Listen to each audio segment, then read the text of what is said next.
काय करते सरकार? अरे चॉकलेटची किंमत त्या चॉकलेट बनवणाऱ्याला ठरवता येते, तंबाखूची किंमत तंबाखूची पुडी बनवणारा ठरवतो, आणि मग माझ्या शेतकऱ्याच्या पिकाची किंमत या व्यापाऱ्यांनी एकशेत बसून ठरवायची, या सरकारने ठरवायची. 10 वर्षापूर्वी तंबाखूची पुडी किती रुपयाला? 4 रुपयाला. किती ग्राम? 20 ग्राम. आता किती रुपयाला आहे? 10 रुपयाला. किती आहे? 10 ग्राम. म्हणजे अर्धी झाली.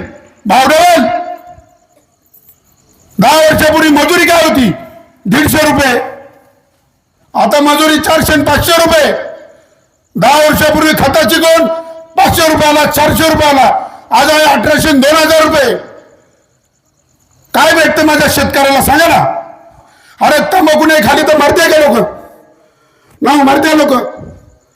ते बनवणारा कोट्याधीश सिगारेट नाही पिले मरते.